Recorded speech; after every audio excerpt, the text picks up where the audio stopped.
Everything we do is for you. Everything.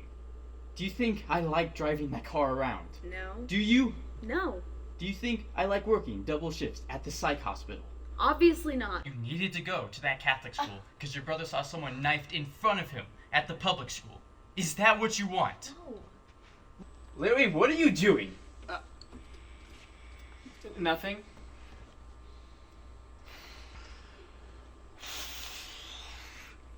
You think Dad and I don't know how ashamed you are of us? Your dad knows. Your dad knows why you ask us to drop you off a block away from school every day. You make him feel horrible. Horrible. Do you know that?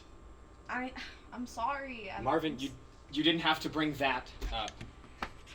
No, Larry. She needs to know how you feel, or else she's just gonna think she can say anything at all and nobody gets hurt. Oh, you're right. Wrong side of the tracks, Larry. I don't give a fuck. First you was bears, now we're back to bears. You go through skunks and wolves and... You do not have room to talk after Jackson, okay? It's one night. I'll never let me let down. And one night I'll never forget. Dads, come on. Dads. No. Okay. Quiet. This isn't about you, sweetie. I didn't mean it like that. It was just a joke. It's all just a joke. My dads, they don't care. You know, I didn't think we'd be living in this house for 25 years. I thought we'd move somewhere better. Whatever we give you, it's never enough. It is. It's enough. Do you know how much it costs to raise you? How much you're just throwing away every single day? Give me a fucking number then. What? Give me a number. I don't understand.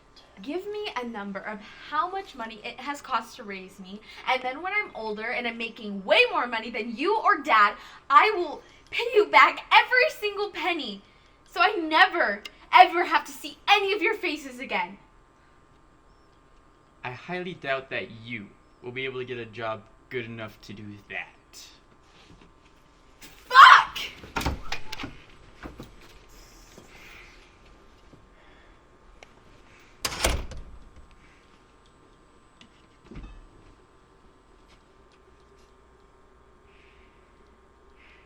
Look at this one.